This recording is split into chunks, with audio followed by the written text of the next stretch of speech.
네, 방금 보셨듯이 바른정당은 유승민, 남경필 후보로 일찌감치 양강 구도를 굳혀서 이 권역별 토론을 거치면서 열띤 레이스를 펼쳐왔습니다. 자, 이제 거의 결승선에 다 달았는데요. 오는 28일, 이 3일 남았습니다. 이 최종 후보를 확정하기 전에 오늘이 바로 마지막 토론입니다. 진검승부가 기대가 되는데요.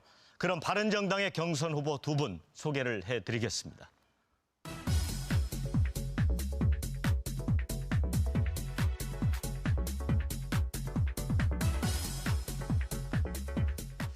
자, 두 분 반갑습니다. 네, 네, 반갑습니다. 네. 네. 자, 오늘은 이제 토론을 키워드로 한번 열어보겠습니다. 내가 대통령이 되면 대한민국에 뭐가 바뀔 것인지, 뭐가 달라질 것인지 이런 질문을 드려보겠습니다. 먼저 유승민 후보님부터 보여주실까요? 능력 있는 대통령 이렇게 쓰셨어요. 예, 제가 대통령이 되면 2017년 대한민국이 안고 있는 가장 중요한 두 가지 문제, 경제 위기, 안보 위기를 반드시 극복해내는 그런 능력 있는 대통령이 되겠습니다. 지금 많은 국민들께서 이 민주당이나 이런 데서 정권 교체를 외치는데 무조건 바꾸면 된다 이런 묻지마 투표를 하다가 이제 또 5년 동안 후회할 대통령을 뽑아서는 안 됩니다. 이제는 탄핵도 끝났으니까 과거는 그만 생각하시고 미래를 보고 누가 미래의 문제를 해결할 수 있는 대통령이냐. 그래서 제가 경제 안보 위기를 극복할 능력 있는 대통령이 되겠다 이 말씀을 드립니다. 자, 이번에는 남경필 후보님 보여주실까요? 자, 역시 또 미래를 강조를 하셨어요. 네.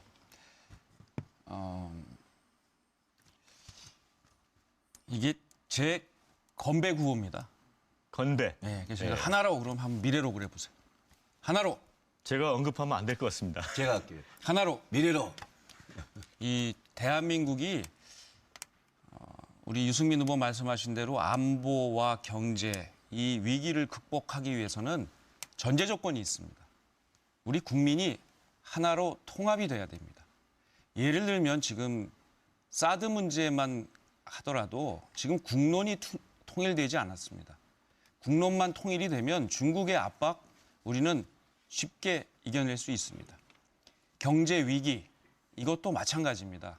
국민이 하나로 통합되지 않는다면 지금 기업들 투자하지 않고 일자리 만들어지지 않습니다. 이 모든 위기의 근본 그리고 위기를 극복하고 미래를 가는 길은 바로 정치가 하나로 통합이 돼서 국민의 마음을 묶는 것. 제가 대통령이 된다면 국민을 하나로 묶는 통합의 정치를 펼쳐서 미래로 선진국가로 가는데 최선을 다하겠습니다. 네, 이 두 후보의 어떤 국정 운영 비전이랄까요? 이런 부분들이 좀 철학, 이런 게 좀 잘 드러나 있는 것 같습니다.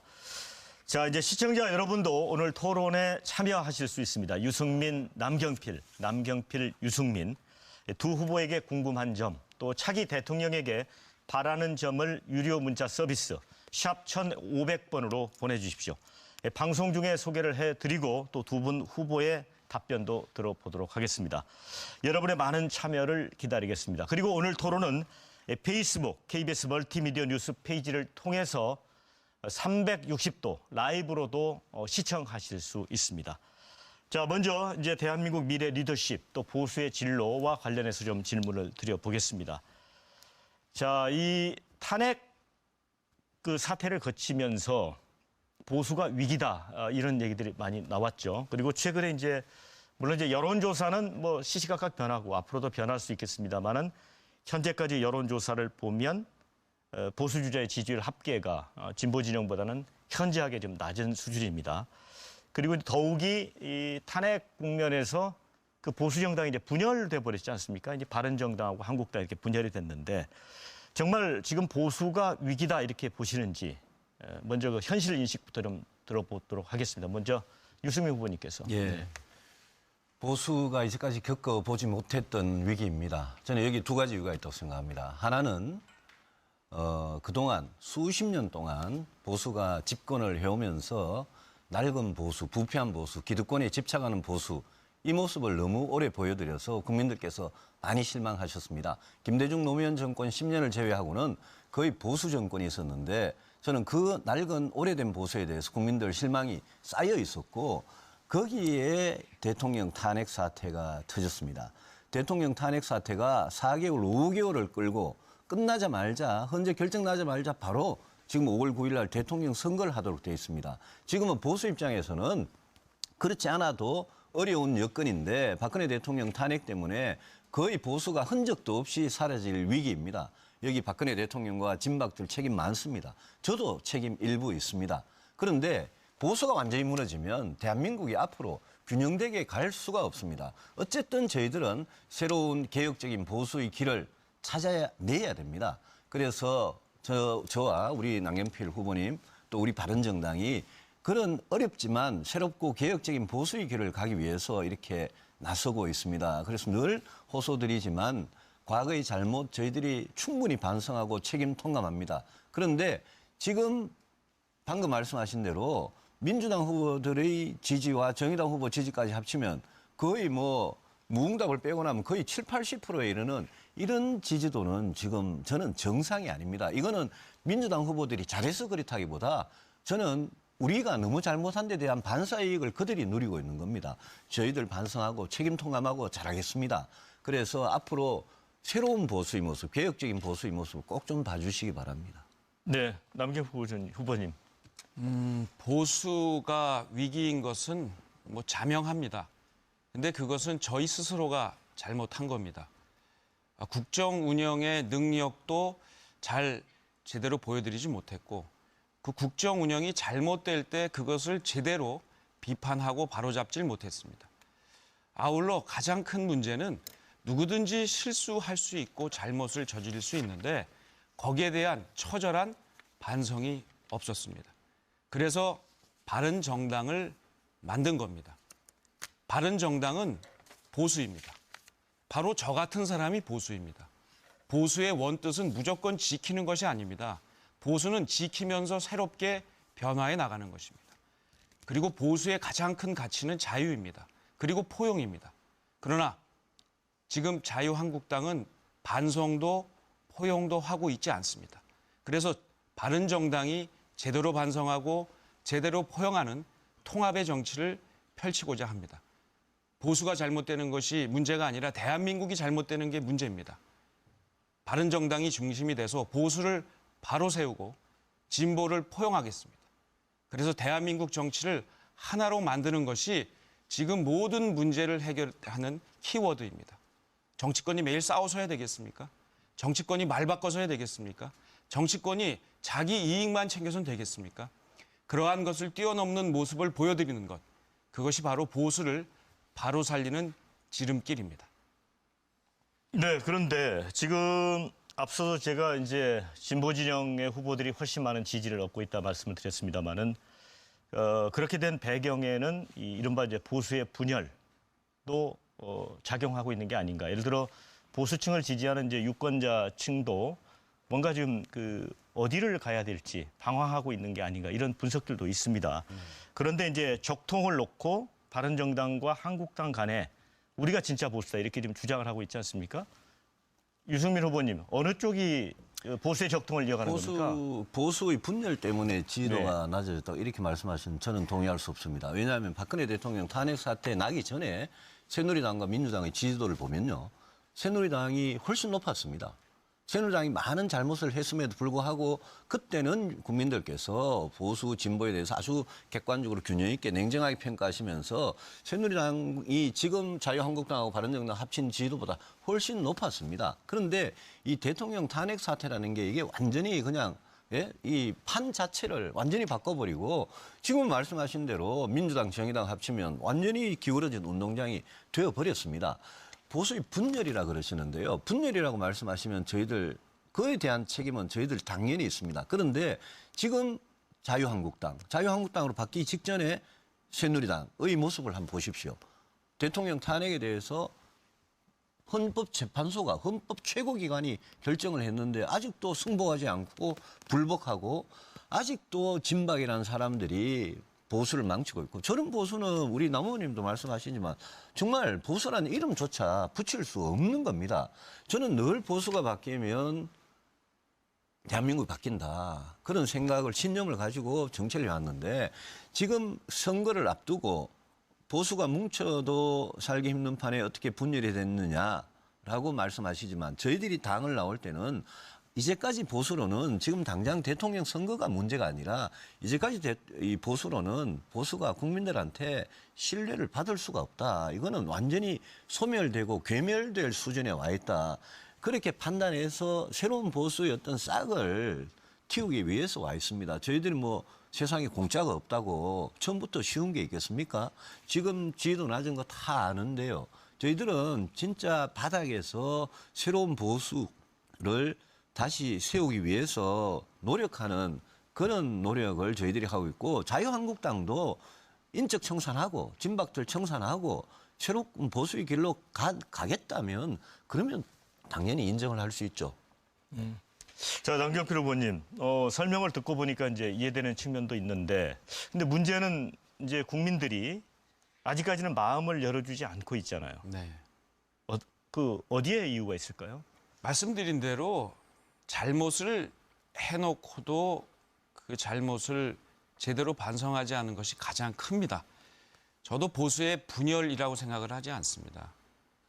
저희는 지금 새로운 길을 개척하고 있는 겁니다. 어려운 길을 선택을 했습니다. 그래서 저희는 어렵지만 새로운 길로 가는 그러한 최대한의 노력을 해야 합니다. 그러나 부족했습니다. 무엇이 부족했냐 하면 바른정당은 과연 무엇을 하는 정당이냐, 무엇을 추구하는 정당이냐에 대한 답을 못 드렸어요. 개혁입법에 대해서도 제대로 올바른 방향타를 제시하지 못했습니다. 개인에 대해서 너무 집착했습니다. 뭐 예를 들면 반기문 총장이라든지.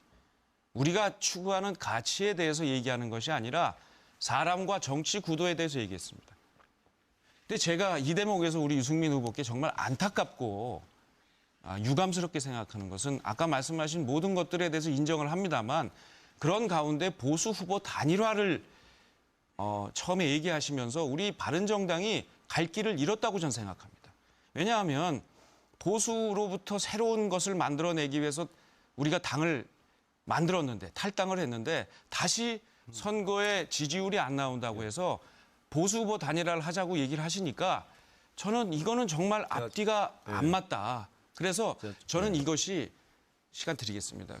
정말 우리 바른정당과 보수를 실망시키고 다시 과거로 회귀하는 그러한 모습을 보여서 지지율이 급락하는 원인이 됐다고 생각하는데 왜 그러셨는지 말씀 좀 해주시죠. 저는 그렇게 생각하지 않습니다.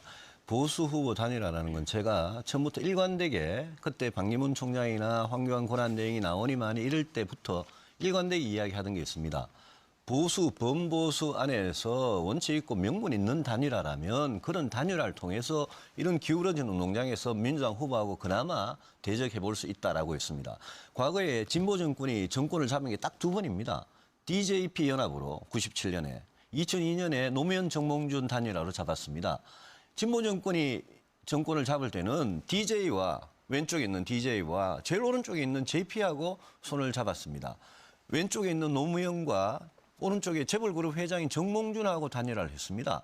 그런 단일화보다 진보와 보수가 그렇게 원칙 없이 97년, 2002년에 단일화하는 것보다는 제가 말씀드리는 범보수 단일화 저는 훨씬 더 원칙이 있다고 생각합니다. 다만 제가 늘 몇 번을 이야기했습니다. 다만 자유한국당이 저렇게 진박 청산 못하고 인적 청산 못하고 헌법재판소의 결정에 계속 불복하고 그러면 남 후보님이나 저나 그런 당하고는 못하는 거죠. 또 국민의당도 마찬가지로 문제가 있습니다. 국민의당도 당론으로 이분들 사드 반대합니다. 외교안보 대북 정책이 우리하고 좀 다른 거예요. 이 사람들은. 그래서 만약 국민의당하고도 보수 후보 단일화를 하려면 안철수 후보, 뭐 전화 남 후보 이런 개인의 문제가 아니라 당신들이 가고자 하는 외교안보 정책이 뭐냐, 대북 정책이 뭐냐 그런 데 대해서 뭔가 합의가 있고 단일화를 하는 겁니다. 그런 세세한 거에 대해서는 제가 충분히 설명할 수 있는데 더 큰 명분은 지금 이렇게 기울어진 운동장에서 각자 보수 후보가 국민의당, 바른정당, 자유한국당 이래 흩어져 가지고 하면 그리고 과연 대선이 승리를 할 수 있겠느냐 그런 말씀을 드린 거죠. 저는 그게 해당이라고 생각하지 않습니다. 근데 대선 승리라는 것도 우리 당이 보면 중요합니다. 그러나 더욱더 중요한 것은 원칙이에요. 근데 우리 후보님께서 원칙을 말씀하시는데 그렇다면 우리가 탈당을 안 했어야죠. 아니요, 그 말씀에 그리고 예. 우리가 창당을 안 했어야 합니다. 처음에 이게 전 토론의 그래도 이 효과라고 봅니다. 그러면서 유승민 후보께서 이제 몇 가지 조건을 거셨어요. 그 이후에 뭐 자유한국당이 이렇게 변해야 된다고 얘기하시는데 처음부터 이야기하는 겁니다. 그렇지 않습니다. 예. 그래서 예. 저는 이 보수 후보 단일화론을 처음에 꺼내 든 것으로부터 바른정당이 급전직하 국민들의 신뢰를 잃기 시작했다라고 저는 생각을 합니다. 그래서 예, 잠깐만요. 예. 제가 그래서 저희가 초기에 우리 유승민 후보께서 보수 후보 단일화론을 꺼내셨을 때 당의 모든 위원들과 위원장들이 모여서 토론을 했습니다. 결론이 뭐였습니까? 보수 후보 단일화 얘기 더 하지 말자. 그때 결론이었습니다. 그래서 더 이상 안 하기로 했는데 또 유승민 후보께서는 예. 다음 날 나는 한 번 한 얘기는 예. 계속 하는 사람이다라고 얘기를 하시면서 또 보수 후보 단일화를 얘기하셨어요. 그게 바로 저는 해당 행위라는 겁니다. 제가 두 가지만 얘기할게요. 그래서 예. 유승민 후보께서는 저는 그 부분에 대해서만큼은 사과하고 거기에 대한 책임을 느끼셔야 됩니다. 아니요. 나무보님, 제가 옳은 이야기 했기 때문에 저는 뭐 사과할 일 있으면 사과합니다. 그런데 그 점에 대해서는 전혀 사과할 생각이면 두 가지만 이야기할게요. 나무보님께서 경기도지사 하시면서 연정했지 않습니까? 그렇습니다. 민주당하고 연정하셨죠. 그렇습니다. 지금은 또 자유한국당하고 연정하고 계시거든요. 네. 나무보님께서 제일 먼저 탈당을 하시고 자유한국당을, 당시 새누리당을 제일 강하게 비난하시면서 탈당하신 분이에요. 네. 그런 분이 정작 경기도에서는 경기도의 제1연정위원장이 지금 자유한국당 사람이에요. 그렇습니다. 바른정당 분들이 다 나왔는데 자유한국당 분들한테 최근에 제1연정위원장을 시키셨어요. 그럼 저한테는 그렇게 비난을 하시면서 왜 본인이 책임을 본인 관할인 경기도에서는 자유한국당하고 손을 잡고 계시는지 또 하나 그렇게 당론이고 이런 걸 말씀을 하시려면요.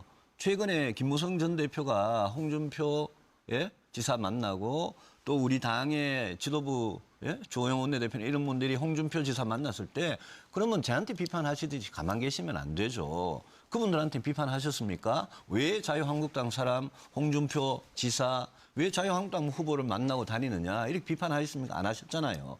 그러니까요. 이거는 저는 이 부분은 원칙을 가지고 열린 마음으로 해결하면 되는 문제고 그런 점에서 우리 남 후보님 말씀하시는 연정이나 민주당이나 자유한국당 연정이나 제가 말씀드리는 보수 후보 단일화나 그렇게 다르지 않다고 생각합니다. 말씀을 드리겠습니다. 우리 유승민 후보께서 이 연정과 단일화를 조금 헷갈려 하시는 것 같아요. 이건 다른 개념입니다. 뭐냐, 연정이란 건 집권한 이후에 그 집권한 상태를 안정적으로 유지하기 위해서 힘을 합하는 겁니다. 그리고 경기도에서 연정은 말씀드린 대로 이미 이번 탄핵과 상관없는 2014년도에 이루어진 일입니다. 그리고 저는 국정농단 세력과 자꾸만 손을 잡자고 하니까 문제를 얘기를 한 겁니다. 경기도 안에 있는 자유한국당 도의원님들은요. 국정농단 세력과는 전혀 상관이 없습니다. 이분이야말로 오히려 피해자예요. 국정농단을 했던 사람들은 지금 자유한국당 안에 그 안에서 모여서 지금 또 박근혜 대통령 탄핵을 옹호하고 탄핵 반대에 대해서 지금 옹호를 하고 있고요. 책임을 지지 않으려고 하고 있습니다. 이런 분들이 탄핵 반대하고 책임지지 않는 사람들이 바로 국정농단 세력들인데 경기도하고는 상관이 없는 일이고요. 그래서 그 안에 계속해서 저렇게 사람들이 있는데 거기하고 후보 단일화를 하자고 처음에 말씀을 하시니까 제가 문제 제기를 한 거고요. 저는 지금도 말씀드립니다. 보수 후보 단일화를 꺼내낸 것은 김무성 김무성 대표가 아니에요. 그것을 맨 처음에 꺼내낸 것은 바로 유승민 후보입니다. 그리고 저의 대선에서의 지금 우리 당의 얼굴을 결정하는 것은 바로 유승민 후보와 저입니다. 유승민 후보의 이러한 보수 후보 단일화를 꺼내냈던 것 자체가 당을 어렵게 만든 근본 원인이기 때문에 말씀을 드린 겁니다. 예, 걱정하지 마시고요. 제가 후보가 되면 남 후보님 걱정하시는 원칙과 명분 없는 후보 단일화 이런 거 제가 절대 안 하겠습니다. 그러니까 나오면 그 부분에 대해서는 걱정 안 하셔도 됩니다. 제가 이제까지 평생을 정치하면서 원칙 명분 없는지 안 해봤습니다. 처음에 왜 그 얘기를 꺼내셨어요? 아니죠. 그거는 보수가 그것 때문에 우리 당이 정말 어려워졌다니까요. 아유, 그것 때문에 왜 어려워졌습니까? 그렇지 않습니다. 우리 당의 정체성에 대해서 저 당은 뭐 하는 당이냐라고. 제가 말씀 좀 드릴게요. 남 후보님께서 대연정을 같이 하겠다고 말씀하시는 게 안희정 지사 아닙니까? 네. 그 안희정 지사는 남 후보님이 연정을 같이 하겠다는 안희정 지사는 지금 자유한국당하고도 연정을 하겠다 이렇게 말을 하고 있지 않습니까? 그러니까 그게 무슨 되는 거예요 이미. 그리고요 자유한국당에 우리 다 정치 오랫동안 같이 하던 사람들 아닙니까? 거기에 대통령 탄핵에 12월 9일 날 찬성한 국회의원만 해도 아직 30명 그대로 남아 있습니다. 저는 자유한국당 국회의원들이 100%다 박근혜 대통령 진박들한테 끌려다니고 아부만 하던 그런 국정농단 세력이라고 저는 생각하지 않습니다. 그건 저도 마찬가지입니다. 그렇죠. 예. 그러니까 거기에 인적 청산이 되면 우리가 어느 정도 마음을 열 부분이 있는 거예요. 아니 근데요. 제가 거듭 말씀드리지만 저는 원칙 없고 명분 없는 단일화 안 합니다. 자유한국당이 만약 탄핵에 계속 불복하고 헌법재판소 결정에 승복 안 하고 거기 인적 청산 안 되고 진박 세력들이 한 줌밖에 안 되는 진박 세력들이 남아가지고 계속 당을 좌지우지하고 또 후보가 된 사람이 도덕성이나 자격에 심각한 결함이 있거나 그러면 당연히 후보 단일화 못하는 거죠. 아니 근데요. 그거는 분명히 할 우리 테니까 후보님께서 걱정하지 말씀하시는 마십시오. 그러한 원칙 있는 단일화의 원칙의 조건들이 지금 충족이 되겠냐고요. 아니 그건 그게 두고 보자고요. 아니 예. 충족 안 되기 때문에 우리가 탈당한 거 아닙니까? 그거 해보려고 최선을 다하다가 그래서 그거는- 아니, 잠깐만요. 탈당을 했는데 지금 사실 어려운 조건들을 걸어놓고 이렇게 얘기할 거면 제가 말씀드린 건 뭐냐면요. 보수 후보 단일화를 가지고 왈가왈부하자는 게 아니라 제발 좀 보수 후보 단일화 얘기 그만하시라는 거예요.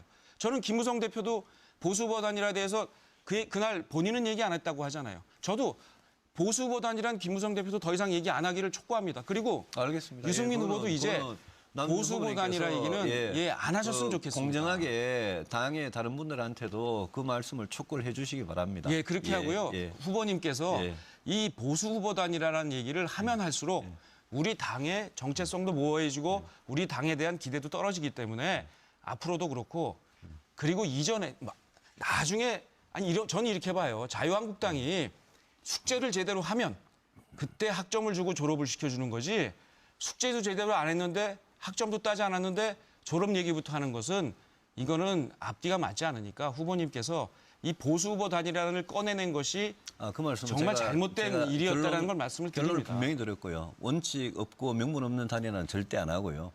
제가 거꾸로 한번 물어봅시다. 지금 경기도에서 자유한국당하고 연정을 하고 계신 분이 그죠? 그리고 자유한국당도 100% 국정농단 세력이 아니라는 건 동의하시죠. 그죠? 그러면 남 후보님이 만약 바른정당의 후보가 되시면 그러면 연정 약속을 아직 하신 건 아니잖아요. 그죠? 그렇습니다. 그죠? 누구하고 연정하기로 했다고 합의문 쓴 거 아니잖아요.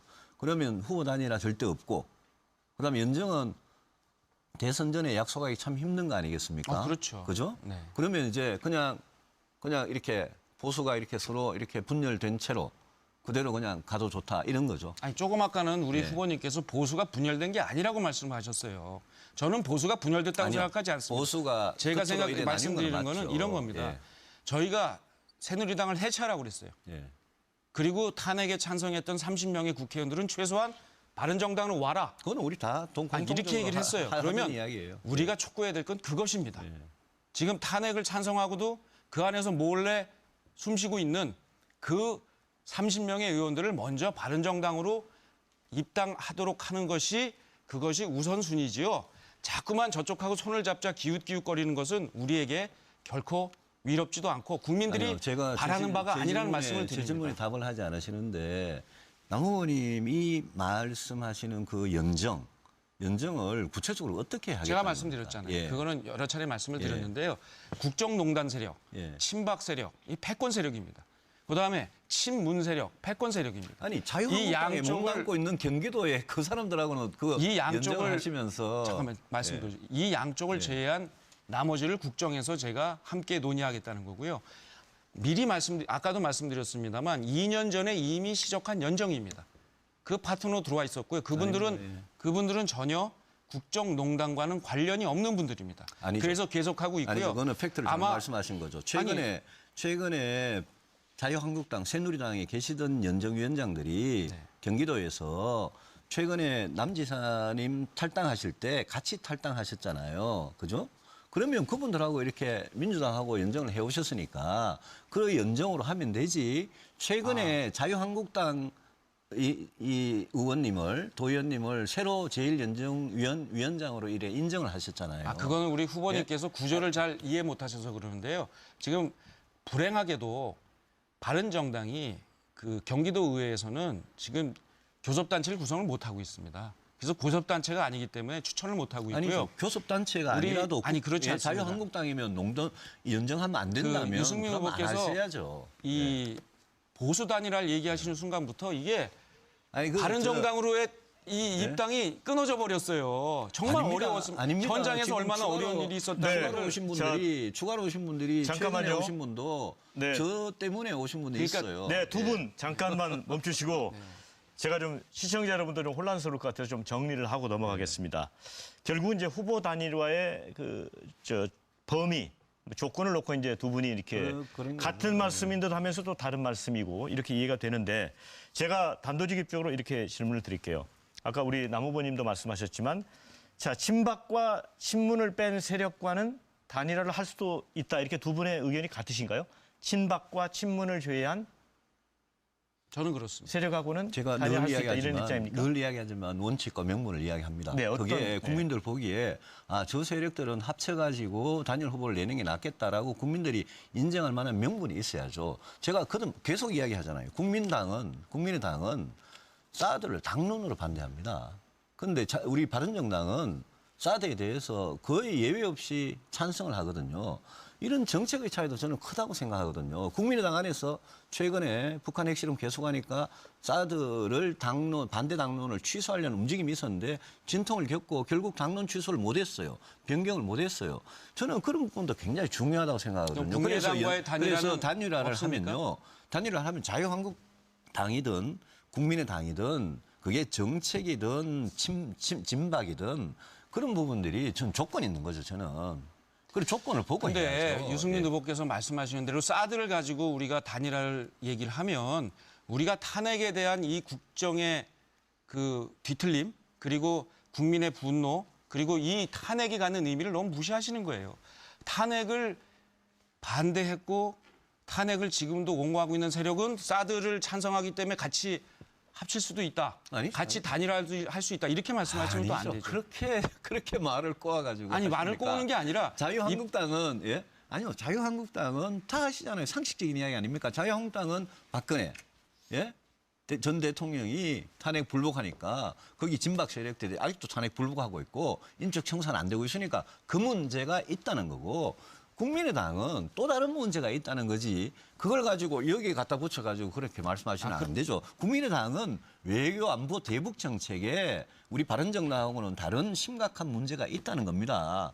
거기에 계신 어떤 분은 대북 송금 사건에 주역이 있었지 않습니까? 이런 부분들이 서로 간에 어느 정도 큰 틀에서 양해를 한다든지 합의를 한다든지 아니면 최소한 앞으로 그래도 이거는 뭐 차이를 서로 인정한다든지 그런 조건 없이 그런 대화 없이 어떻게 무작정 단일화를 하냐 이거죠. 아 그러니까요. 예, 그게 그런 이제 말씀이에요. 그러니까 남원이 무슨 생각하시는지 몰라도 아니 보수 후보 단일화는 예. 최소한 특히 자유한국당과의 보수 후보 단일화는 더 이상 꺼내지 말란 얘기입니다. 자유한국당이나 국민의당이나 마찬가지란 뜻입니다. 제 말씀은 원칙이나 명분이 있으면 되는 거고 원칙이나 명분이 없으면 안 되는 거다 이겁니다. 네, 그 자, 말이 그렇게 뭐 어려울 게 없습니다. 여기서 이제 그 부분은 좀 논의를 좀 접고요. 예, 조금 진전을 해보겠습니다. 그 현재 보면은 이제 이번 대선에서 그 적폐 청산 또 통합 이게 이제 큰 흐름으로 이제 화두로 떠오르고 있는데 이제 민주당의 이제 그 문재인 후보는 이제 적폐 세력으로 앞서 말씀하신 한국당 사실은 바른정당 모두 지목을 했습니다. 자, 이 부분에 대해서는 어떻게 생각을 하시는지요, 남 후보님? 문재인 후보가 네. 저는 과거 정치의 가장 대표적인 모습이 박근혜 대통령과 그 국정농단 세력이 보였던 모습이라고 봅니다. 그건 뭐냐? 권력을 집중시키고 그리고 자기들끼리 나눠 먹고 그리고 불투명하게 운영하는 겁니다. 근데 그런 모습이 지금 문재인 후보와 문재인 후보 주변 사람들에게서 보이고 있어요. 뒤에 누가 핵심 실세가 있는 것 같다. 문재인 후보는 사드 배치에 대해서도 사실은 말이 오락가락 하십니다. 누군가 뒤에서 최순실 같은 사람이 있는 거 아닌가. 또 다른 예를 들면 바른정당까지를 적폐 세력이라고 하고 뭐 반대하는 같이 힘을 합할 수 없는 세력이라고 얘기를 하는 거 보면 권력을 또 자기들끼리 움켜쥐려고 해요. 그래서 저는 오히려 문재인 후보와 문재인 후보를 지금 지지하고 있는 그 세력들 그리고 그 의원들 그 뒤에 또 핵심 실사라고 하는 분들 이런 분들이 저는 거꾸로 패권 세력이다. 그래서 그분들과는 함께 손을 잡기가 어렵다 하는 말씀을 드립니다. 제가 좀 말씀드릴게요. 적폐라고 자꾸 그러니까 제가 두 가지만 좀 말씀을 드릴게요. 저는 우리 남 후보님 말씀에 뭐 똑같이 생각합니다. 문재인 전 대표, 문재인 후보는 보니까 뭔가 누군가에 의해서 조정당하고 리모컨 당하는 아바타 같은 대통령이다. 저는 그렇게 봅니다. 그러면 박근혜 전 대통령하고 다를 게 뭐가 있느냐. 누군가가 조정하고 만약 거기에 친노, 친문 세력이라는 게 진짜 존재해서 그 사람들이 조정을 받는 대통령이 된다면 5년 내내 저는 뭐 그쪽에 최순실이 비슷한 사람이 있는 거죠, 거기에. 그런 게 과장된 게 아닌 게 지금 민주당 안에 자기들끼리 어떤 권력 구조, 권력 갈등 이런 걸 보면 친문과 비문이 과거 새누리당에서 친박 비박 나눠서 이럴 때 하고 그보다 못지않게 지금 치열하지 않습니까? 선거 방식부터 그 사람들 그렇지 않습니까? 그래서 저는 문재인 전 대표 같은 경우에는 저 구조를 고치지 않고 저 독재적인 구조를 고치지 않고 과거의 적폐에 대해서 말할 자격이 있느냐. 또 이 사람이 대통령이 되면 진짜 자기의 가슴으로 느끼고 자기 머리로 판단해가지고 국가의 중요한 사항에 대해서 판단력을 가지고 예? 독자적인 그런 능력이 있는 지도자냐 의문이고요. 제가 그쪽에서 또 유력한 후보인 안희정 지사 같은 경우에 제가 개인적으로는 참 좋아합니다만은 우리 대한민국에 5천만 국민이 있습니다. 이번 대통령 2017년 대통령 선거에서 우리 국민 중에 그렇게 사람이 없어서 과거에 예? 불법 대선 자금, 예? 재벌들로부터 불법 대선 자금 받고 또 고려대 총학생회장 시절에 반미청년회 하면서 반미청년회 거의 주사파거든요. 한 번도 전향해 본 적이 없어요. 이런 데 대해서 분명히 입장을 밝히지 않는 그런 분을 내세우면서 우리한테 예? 바른정당이나 뭐 우리 보수 쪽에 적폐청산이라고 손가락질을 하면 저는 진짜 동의할 수 없습니다. 저는 이런 분들이 문재인 전 대표나 안희정 지사나 저는 다 문제가 있다고 생각하는데 그분들이 정말 도덕적으로 또 정책적으로 그렇게 자격과 능력이 있어서 적폐청산 이야기를 그렇게 입에 올릴 수 있느냐 저는 동의할 수 없습니다. 네, 자 이번에는 이 정치 쪽에서 이 제왕적 대통령제 문제 있죠. 이번에 이제 최순실 국정농단 사건도 보면 그 대통령을 좀 이용한 측면이 분명히 있지 않습니까? 그만큼 대통령이 제왕적 권력을 가졌기 때문에 87년 이후 6명의 직선제 대통령이 있었지만 측근 비리, 그다음에 또 뭐 아들, 또 형님 이렇게 다 그 비리에 연루가 됐었지 않습니까? 그래서 자, 두 분이 이제 혹시 대통령이 되시면 자, 이런 문제를 해결할 수 있는 방안이 있는지 좀 듣고 싶습니다. 남 후보님. 네. 문제는 권력의 집중입니다. 권력은 집중하면 썩게 돼 있습니다. 그래서 개인의 어떤 선한 의지로 권력을 깨끗하게 운영한다. 이런 거 믿으면 안 됩니다. 물론 대통령의 어떤 자기 철학 이런 것들이 있어서 권력을 깨끗하게 운영하려는 노력은 중요합니다만 그것이 깨끗한 정치를 담보해 주지 못합니다. 그래서 제도적으로 이것을 감시하고 제어해야 하는데 그것이 바로 권력 분산이고요. 예를 들면 경기도에서 하고 있는 이런 연정, 앞으로 새롭게 새 대통령이 추진을 저는 제가 대통령이 되면 추진하겠습니다만 다른 정파와 함께하는 정치 이런 것들이 구조적으로 정치를 깨끗하게 하기 때문에 저는 권력 분산을 가능하게 하는 리더십과 그 리더십이 실현되는 정치 제도 이것이 확립되는 그러한 것을 제가 대통령 하는 기간 동안 확립시키겠습니다. 저도 남 후보님 취지에 적극 동감하고요. 다음 대통령은 그 뭐 말을 어떻게 연정이라 하든 협치라 하든 다음 대통령 취임하자마자 무조건 소수당이 배출한 대통령입니다. 그래서 국회하고 협조를 안 하면 아무것도 할 수 없어요. 내각제 같으면 연정이란 말이 100% 맞습니다. 합쳐서 정부를 공동으로 구성해서 하는 거죠. 그런데 대통령제이기 때문에 대통령이 취임을 하면 그다음에는 국회하고 특히 야당들하고 여소야대도 아주 극심한 여소야대에서 야당들하고 대통령이 평소에 어떤 대화를 하고 어떤 협력을 구하냐 이게 굉장히 중요합니다. 제가 대통령이 되면 야당들하고 소통을 매일 하겠습니다. 저는 원내대표 시절에도 야당하고 소통 너무 잘한다고 오히려 혼났습니다. 여당에서. 근데 야당하고 소통하고 협치해야 되고요. 재앙직 대통령 부패 이야기를 하셨는데요. 지금 미국의 FBI 국장이 트럼프 대통령 마음대로 조사하고 있지 않습니까? 저는 저런 게 우리나라도 가능해야 됩니다. 그렇게 하려면 검찰 개혁을 하고요. 검찰한테 진짜 독립을 해줘야 되고 그거는 검찰총장의 임기, 검찰총장이 얼마나 권력으로부터 독립되고 검사들의 인사가 어떻게 이루어지냐 이거하고 굉장히 관계가 많고 검찰한테 너무 많은 힘이 가 있어가지고 기소권, 수사권, 수사지휘권까지 그거 다 가 있습니다. 그래서 수사 기소 분리하고 공수처 새로 만들어서 공수처 공직자의 범죄 비리를 수사하는 그런 공수처의 수사와 기소권이 다 집중되고 경찰 분리되는 그런 게 마땅하다고 생각합니다. 네. 저도 자, 지금 여러분께서는 바른정당 대선 후보 경선 토론을 함께하고 계십니다.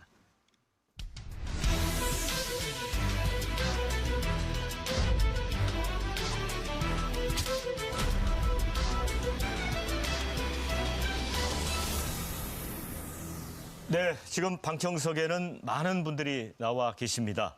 자, 후보들에게, 두 분 후보들에게 직접 궁금한 점을 물어보는 또 답변도 듣는 시간을 갖도록 하겠습니다. 먼저 남경필 후보에게 좀 질문을 받도록 하겠습니다. 자기소개 부탁드립니다. 안녕하세요. 27살 대학생 박충민이라고 합니다. 남경필 후보님을 늘 따라다니는 것 중 부정적인 것 중에 하나가 금수저 정치인입니다.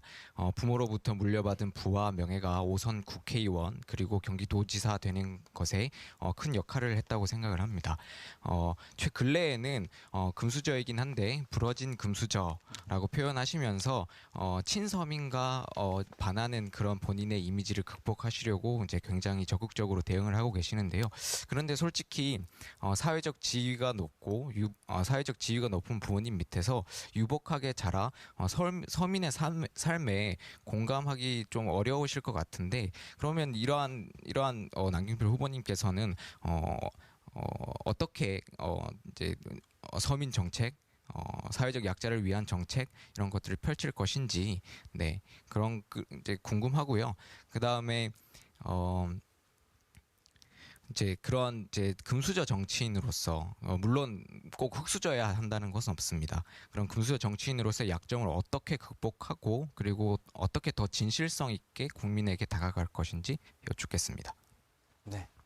네, 보고 답변하시죠. 아, 그럴까요? 예, 예. 학생을.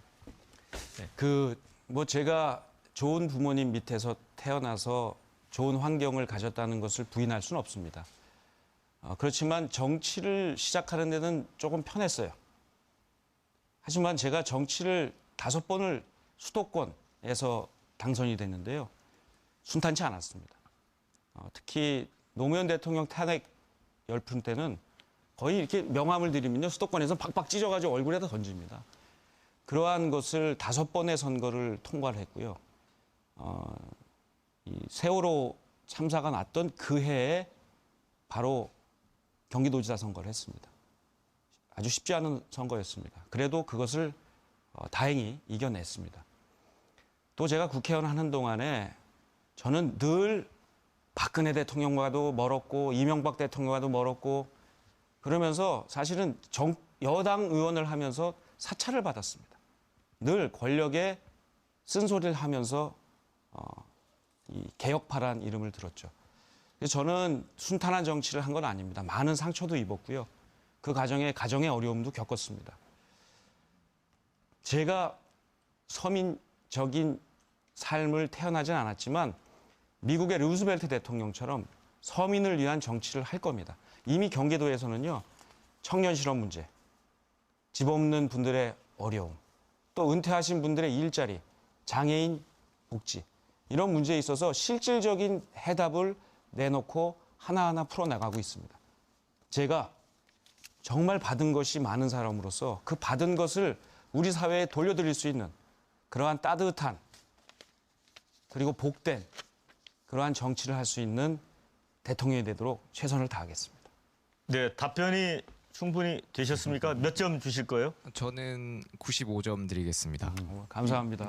추가 질문 안 하시겠어요? 추가 질문은 없고 그러한 이제 남경필 후보님의 마인드가 이제 한국에서 이제 노블리스 오블리제 생각하시면은 남경필 후보님을 떠올릴 수 있는 이제 그런 게 되었으면 좋겠고 또 이제 앞으로 역동적이고 열정적인 경선 레이스, 대선 레이스 기대하겠습니다. 감사합니다. 자, 이번에는 유승민 후보에게 예. 질문을 들어보도록 하겠습니다. 어느 쪽에 계신가요? 네, 자기소개 부탁합니다. 예, 안녕하세요. 저는 정치학을 전공하고 있는 대학원생 추정현이라고 합니다. 유승민 후보님께서는 현재 여론조사에 따르면 지지율이 5% 미만으로 저조한 실적입니다. 선거에서는 집토끼를 잡는 것이 중요한 전략이라고 생각합니다. 보수 정당의 후보라면 보수층의 지지를 받아야 된다고 생각하는데요. 황교안 대통령 권한대행 이 불출마 선언 이후 그 지지도가 홍준표 후보에게 간 것이 사실입니다. 보수의 대안으로 후보님께서 상승하리라고 생각했지만 그렇지 예상을 빗나간 것이 사실인데요. 이러한 상황에서 후보님께서는 그 보수층의 마음을 잡기 위해서 어떻게 생각하시는지 궁금하고 그리고 이러한 이유가 나타난 게 후보님께서 자유한국당 즉 새누리당에서 뛰쳐나온 것 때문에 보수층이 배신감을 느끼기 때문이 아닌가 저는 그렇게 생각합니다. 그래서 바른정당의 대선 후보가 되신다고 하실지라도 보수층의 마음을 잡기 위해서 어떻게 하셔야 될지 그리고 후보님의 의견을 들려주셨으면 감사하겠습니다. 예. 어떻게 그래 아픈 질문을 점잖게 하세요? 지도가 그게 예, 아픈 부분이죠. 근데 저는 이번에 정말 신념을 가지고 출마를 했습니다. 제가 자유한국당에 그대로 남아 있으면서 박근혜 대통령이 탄핵을 당할 그런 위치인데도 탄핵에 반대하고 헌법재판소가 결정을 했는데도 승복 안 하고 불복하면서 박근혜 전 대통령의 지지자들을 한테 아부하기 위해서 그런 정치를 했더라면 제가 자유한국당에 그대로 있으면서 보수 표나 또 박근혜 전 대통령을 좋아하는 그런 분들 표나 거기다가 이제 그걸 할 수 있었겠죠, 제가. 근데 그렇게 안 했습니다. 그렇게 안 하고 제가 아까 모두에 말씀을 드렸는데 저는 박근혜 전 대통령이나 자유한국당에 계시는 몇 분 아주 골수 보수라고도 할 수 없는 수구적인 사람들 그 사람들 몇몇이 지금 중요한 게 아니라고 생각합니다. 저는 대한민국 보수가 지금은 완전히 망할 소멸될 위기에 와 있다. 왜냐? 그동안 보수가 헌법 법률 안 지키고 부패했고 기득권에 집착하고 재벌 대기업 편들고 부자들 편들면서 서민 중산층의 아픔을 완전히 몰랐습니다. 저는 오래전부터 제가 공개적으로는 한 2011년 그 전당대회 출마할 때부터 저는 이런 보수를 바꾸기 위한 용감한 개혁을 꼭 하자라고 주장을 했고 외쳤고 지난 6년, 7년 동안 계속 그 길을 일관되게 걸어왔습니다.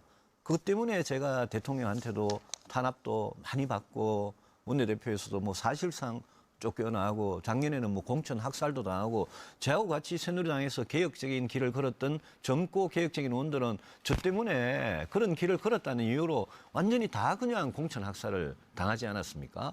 그럼에도 불구하고 저는 과거 새누리당에 남아서 0.1% 가능성만 있어도 거기에 남아서 보수의 몸통을 바꿔보고 싶었는데 못했습니다. 그래서 저는 지금 지지도에 절대 실망하지 않습니다. 저는 지금 지지도가 오히려 세상에 공짜가 없다는 걸 저한테 일으켜줬고 지금 이 낮은 숫자에서 하나씩 쌓아 올라가는 지지도가 저희 진짜 지지도다. 이렇게 저는 믿고 있습니다.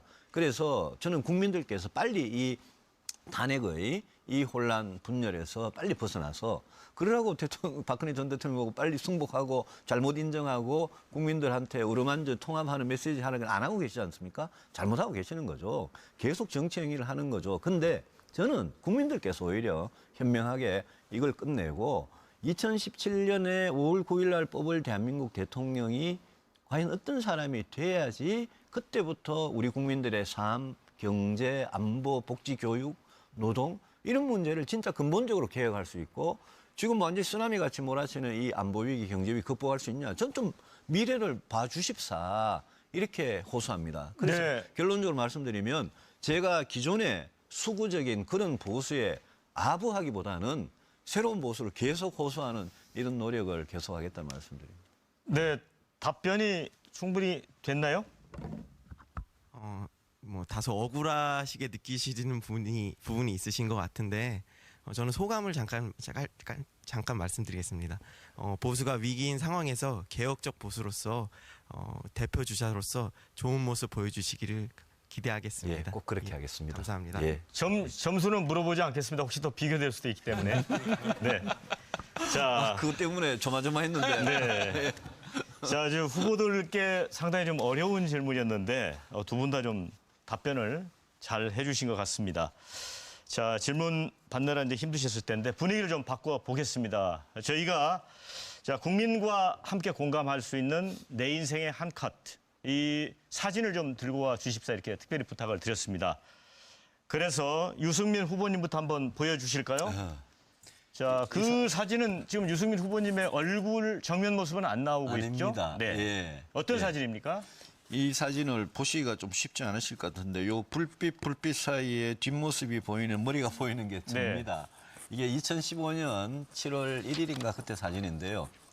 2015년에 제가 새누리당 원내대표를 하고 있던 시절에 저는 국회 교섭단체 대표연설에서도 박근혜 정부가 지난 2년 동안 해오던 식으로 하면 안 된다. 바꾸자. 이렇게 이야기를 했고 공무원연금법 통과시키면서 제가 국회법이라는 걸 야당하고 합의를 해서 통과시켰는데 그때부터 이 대통령, 당시 대통령께서 뭐 저를 배신의 정치라 그러고 그러니까 막 친박들이 매일 저를 회의 때마다 못 살게 구는 그 회의장에 제가 이제 뭐 끌려 들어가는 건 아니고 제 발로 걸어 들어가는 그런 사진인데요. 그러니까 이제 언론들 관심이 끌렸는데 제가 이 무렵에 한 통의 편지를 받은 게 있습니다. 어떤 회사원인데요. 원내대표가 아니라 미생의 대표, 미생 대표가 돼달라 이러시면서 저보고 끝까지 꿋꿋하게 버텨달라. 만약 대표님이 그만둬버리면, 던져버리면 내 맨날 직장에서 상사한테 혼나고 깨지고 폭언당하고 가족들 때문에 이 사표도 못 내고 근근히 버티는데 제가 너무 비참해질 것 같다 이러면서 그분이 제발 미생 대표가 돼주고 끝까지 물러나지 말라고 싸워달라고 그런 편지를 제가 받았습니다. 굉장히 가슴이 뭉클했는데 그때 그 사진이고 그때 끝까지 버티다가 의원님들이 의원총회에서 사퇴 공고를 하셔서 물러나긴 물러났습니다만은 제 인생을 많이 바꿔놓은 그런 사건입니다. 네, 자 이번에는 남경필 후보님. 두 남자가 있는데 네. 한 분은 어떤 분입니까? 이분은 저희 경기도 연정 네. 이 성공하고 나서 처음으로 임명된 더불어민주당 출신의 이기우 부지사입니다. 네. 저 굉장히, 표정이 예. 파한대서라고 하죠. 얼굴이 찢어지게 웃는 예. 그런 모습인데. 이유가 예. 두 가지가 있는데요. 하나는 워낙 오래 기다렸습니다. 이게 맨 처음에 연정을 제가 제안을 했을 때 더불어민주당이 그거 또 남경필이 무슨 쇼하려고 그러는 거 아니냐. 이래서 의원총회를 열어가지고 거부를 했습니다. 투표까지 했어요. 근데 제가 석 달 동안 의원님 한 분 한 분들을 만나서 뭐 소주도 한잔하고 차도 한잔하고 이러면서 설득을 했습니다. 그랬더니 이 의원님들께서 이 연정에 대한 필요성 또 진정성을 이해를 해주시고 석 달 후에 다시 의원총회를 열어서 표결을 했는데 거꾸로 뒤집어져서 그때 민주당이 경선을 통해서 선출하신 분입니다. 또 하나는 이 연정이야말로 저는 대한민국의 미래 정치라고 믿었고 지금도 그렇게 생각을 합니다. 왜냐하면 정치인들 싫어하는 이유가 너무 싸우잖아요. 싸우면서 국민들을 위한 일은 안 합니다. 근데 경기도에서 연정을 이제 시작하면서 여야가 힘을 합하고 또 한 지붕 두 가족을 하고 있고 적과의 동침을 하다 보니까 안 싸워요. 그리고 정치가 안정이 되니까 기업인들이 투자를 합니다. 일자리가 늘어납니다. 이렇게 해서 경기도에선 지금 도가 또 조지사가 의회하고 협력을 해가지고 정말 획기적인 정책들을 좀 이따 설명드리겠습니다만 하고 있습니다. 그 결과의 밑받침이 바로 정치의 안정, 권력을 나누는 겁니다.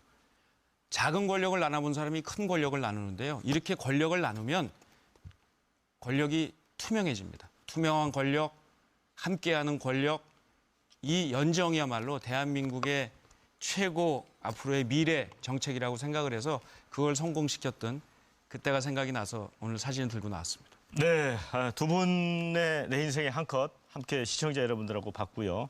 자, 이번에는 이제 경제 정책, 안보 정책으로 토론을 좀 옮겨가 보겠습니다. 사실 지금 우리 경제가 대단히 어렵습니다. 지금 투자, 내수, 소비 심리, 고용 모두 이제 침체의 일로를 걷고 있는데 상당한 위기 상황인데 만일 이제 두 분이 이제 대통령이 되시면 경제 쪽 현안부터 챙겨야 될 텐데 자, 어떤 부분부터 챙겨야 될지 먼저 유승민 후보님께 여쭤보겠습니다. 저는 판넬도 가져왔습니다. 조금 더 설명드리고 지금 2017년 대한민국 경제 5월 9일 날 취임하는 대통령은 일단 위기부터 극복해야 됩니다. 제가 20년 전에 1997년에 소위 우리가 부르는 IMF 위기가 터졌을 때 제가 KDI라는 연구소에 있었는데 제가 정치에 들어온 이유도 그와 관계 있습니다. 문제는 경제에서 늘 발생하는데 해결책은 늘 정치에서 이상한 해결책으로 결론이 나버려서 야 이거 내가 직접 좀 정치를 해서 바로 잡아보자라는 생각이 많이 들었습니다. 97년에 IMF 위기 터지고 수많은 실업자, 노숙자가 거리에 쏟아졌는데 지금 2017년 대한민국 한국 경제 상황이 그때하고 똑같지는 않지만 위기가 오는 경로는 다를 수 있어도 위기가 발생할 가능성은 어떻게 보면 그때보다 더 높을 수 있습니다. 그때는 외환보유고나 기업 부채 때문인데 지금은요. 부실기업 문제. 우리 대우중공업, 한진해운 이런 조선해운에서 시작한 부실기업, 기업 부실 문제가 석유화학, 철강 또 심지어 앞으로 자동차, 전자핸드폰, 반도체 이런 것까지 어떻게 될지 모릅니다. 우리 경제의 주력 업종들이 다 부실화되고 있고 이 주력 업종들은 다 재벌 대기업들이 이끌던 업종들입니다. 거기에 가계부채가 진짜 심각합니다. 가계부채는 1,350조 원 가까운 가계부채. 이 중에 원리금 상환을 할 수 없는 한 개 가계들의 부채. 이 부채가 만약 터지면 이게 금융부실이 돼가지고 경제 전반으로 번질 가능성이 있습니다. 다음 대통령은 기업 부실 문제, 가계부채 문제. 거기에 최근에 사드, 불가피하게 도입해야 되는 사드 때문에 나타난 게 중국 차이나 리스크입니다. 중국의 경제 보복을 하니까 우리나라 같이 중국의 의존도가 높은 나라는 당연히 타격을 받죠. 이런 세 가지의 시한폭탄이 있기 때문에 이 시한폭탄을 어떻게 제거하느냐가 다음 대통령의 첫 번째 임무입니다. 네, 자 남 의원님께는 지금 사실 이제 경제 활력 떨어지면서 실업률 높은 상태고 특히 이제 청년 실업률은 뭐 13.5%까지 아주 높습니다. 그래서 이 뭔가 경제 활력을 회복을 시켜서 일자리를 늘려야 되는데 이제 경기도지사를 하셨잖아요. 이와 관련해서 정말 일자리 문제 풀 수 있습니까? 그 유 후보님 말씀하신 이러한 분석에 대해서 저도 전적으로 공감합니다. 이거 보통 위기가 아닙니다. 그래서 제가 대통령 출마하면서 코리아 리빌딩, 대한민국을 새롭게 완전히 뜯어 고쳐야 된다라고 얘기한 것 중에 하나가 경제인데요. 근데 문제는 이렇게 분석을 해서 나오는 게 아닙니다. 여기에 대한 해법을 대통령은 제시해야 됩니다. 대통령은요, 분석가가 아닙니다. 대통령은 리더십으로 해법을 만들어서 제시해야 됩니다. 그래서 저는 경기도에서 이미 해본 일자리 정책이 굉장히 성공적이에요. 놀랍게도 제가 경기도지사를 한 지 2년 됐는데 그 2년 동안 전국에서 만들어진 일자리 60만 개의 딱 절반을 만들었습니다. 작년에도 그랬고요. 그래서 이 일자리를 만드는 것에 대한 노하우를 갖게 됐습니다. 그것은 뭐냐? 예를 들면 문재인 후보 같은 경우에는 이건 공공에서 공공 일자리를 만들겠다고 하는데 이거는 아주 낡은 형식입니다. 안철수 후보는 이것을 기업이 하도록 하겠다고 하는데 이것도 지금 맞지 않습니다. 왜냐하면 대기업이 재벌이 아무리 성장을 해도 낙수 효과가 안 나와요. 4차 산업혁명 시대의 맹점 중에 하나가 일자리 없는 성장입니다. 이것을 가능하게 하는 것은 아주 다단계 여러 구조의 일자리 정책이 필요한데 아주 간단하게 말씀을 드리면 일단 대기업이 계속 잘 되도록 반칙하지 않고 그러나 규제를 좀 없애주는 방향으로 가야 됩니다. 두 번째, 4차 산업혁명 시대에 이러한 새로운 일자리를 만들 공격적인 기업. 판교 테크노밸리 같은 경우에 지금 일자리가 7만 2천 개입니다. 이거 10개 대한민국에 만들고요. 또 공동체를 위한 대한민국 이 협동조합. 경기도에서 이미 시작을 했는데요. 협동조합 모델로 사회적 일자리, 공동체 일자리를 만들어내겠습니다. 네. 제가 말씀 좀 드려도 될까요? 그 방금 말씀하신 마지막에 말씀 사회적 경제, 협동조합이나 사회적 기업이나 마을기업이나 이런 거 사회적 경제랑 또 말씀하신 판교 테크노밸리가 결국은 창업, 혁신적인 중소기업이나 창업기업, 벤처기업 이런 거를 통해서 일자리 만들겠다. 저는 뭐 100% 동감입니다.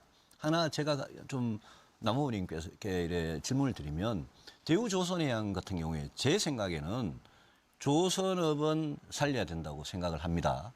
그중에 현대, 삼성, 대우가 있는데 대우조선해양은 IMF 위기 이후 20년 동안 산업은행 자회사로 공기업으로 하다 보니까 더 망했어요. 망가졌어요. 그런데 조선업 자체는 저는 경쟁이 있다고 생각하고 대통령이 되면 다음 대통령은 대우조선해양에 대한 방침을 분명하게 정해야 됩니다. 그렇죠. 저는 대우조선해양 살릴 겁니다. 그것도 어떻게? 굉장히 빠른 속도로 구제금융으로 구조조정을 하면서 군사를 빼면서 필요한 재무적인 위기에 대해서는 긴급 자금을 투입해서 저는 살릴 겁니다. 저는 그게 대한민국 경쟁을 위해서 필요하다 보거든요. 우리 후보님 어떻게 하실 겁니까? 그건 뭐 지금 지난번에 경제 말씀을 정확히 전문가들이 안 하셔가지고요. 경제 전문가들이 말씀하신 그대로예요. 당연히 본인의 해법이 뭔지 그러니까 지금 제가, 말씀하신 게 예. 대부분 경제 전문가들이 하시는 예. 말씀입니다. 15조 정도 투여를 해서 예. 일단 살리고 예. 그런 다음에 부실한 것을 떼어내서 지금 말씀하는 게 구조조정을 통해서 지금 빅3에서 빅2로 전환하는 게 옳다라는 것들이 아니요. 경제적 저는 빅2로 전환한다는 이야기 안 그러면은 했습니다. 아니 그럼 빅3 그냥 대우조선 그냥 세 개 기업으로 가야 된다고 보십니까? 아니 잠깐만 제 질문 구조조정의 핵심이 질문에 답을 먼저 해주십시오. 대우조선해양은 긴급 자금을 투입해서 살려야 된다. 그렇습니다. 그거는 찬성하시고요. 네. 그러면 살려놓고 삼성이나 현대한테 인수되도록 빅3에서 빅2로 가야 된다 이 말씀이잖아요. 그것은 이제 그 대우조선 해양의 상태를 보고 그때 이게 과연 계속해서 잠깐만요. 예, 계속해서 예. 돈을 집어넣어도 회생할 가능성이 있느냐 없느냐를 봐야죠. 근데 회생할 가능성이 없는데 계속해서 또 자구책 마련도 없이 돈을 집어넣는 것은 잘못된 아니요, 것입니다. 그게 아니라 이제 구제금융을 해서 살리는 거는 그거 자체의 하나의 일이고 지금도 구제금융을 대우조선해양을 잠깐만요. 삼성이나 지금도 현대에 구조- 팔아서 빅2로 만드는 거는 또 다른 차원의 일이에요. 그렇습니다. 지금 거기에 구조조정을 대한 말씀하시는데 빅2 말씀을 하시니까 그건 시장이 판단할 문제입니다. 아니요. 시장이 판단할 문제라뇨. 대우조선해양은 아니 대우조선해양이 살고 아니요, 나서 정부가- 빅2로 빅3로 가는 것을 어떻게 정부가 그걸 짜게 줍니까? 아니요. 대우조선해양은 지금 이제까지 20년 동안 공기업이었고 네. 이 공기업의 운명은 정부가 정해야 됩니다. 네. 특히 국민의 돈으로 아니, 근데 구제금융을 하고 나서 살리면 근데 그것을 그다음부터는 이걸 어디로 삼성에- 갈 것인지를 시장이 결정을 해야죠. 아니요. 어디로 갈 것인지도 파는 사람이 결정합니다. 공기업 민영화를 모르시는 아니 근데 분- 사는 사람이 아니죠, 거기에 대한 아니죠. 그게 삼성이나 삼성이나 어떻게 해야 된다고 현대한테 생각하십니까? 팔면- 아니, 그거 대우조선해양은 공기업으로 남아서 망가졌기 때문에 긴급 구제금융으로 살려놓고 네. 경쟁력을 회복한 다음에는 별도의 법인으로 민간 기업으로 민영화를 시키되 지금 빅2에다가 저는 파는 거는 반대입니다.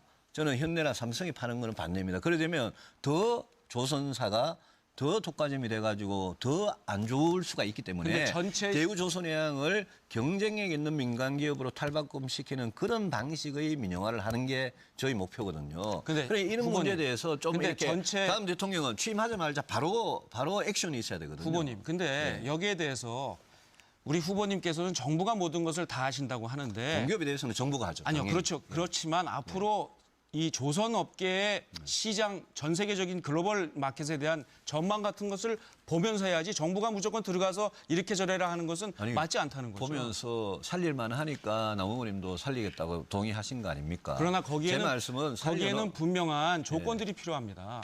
지금 대우조선이 자기 자구책들을 안 하고 노력을 안 해서 또 돈이 들어가게 생겼어요. 이렇게 밑밥은 덕에 물 붓기식으로 하는 건 안 맞다는 걸 말씀을 드리는 겁니다. 아니요, 언제까지 돈을 네. 계속 이렇게 들어볼 거기까지 하겠습니다. 거기까지 하시고 또 한 가지 또 우리 사회에 좀 안타까운 일이랄까요? 이 비정규직과 정규직 간의 격차 그리고 이제 비정규직이 계속 늘고 있죠.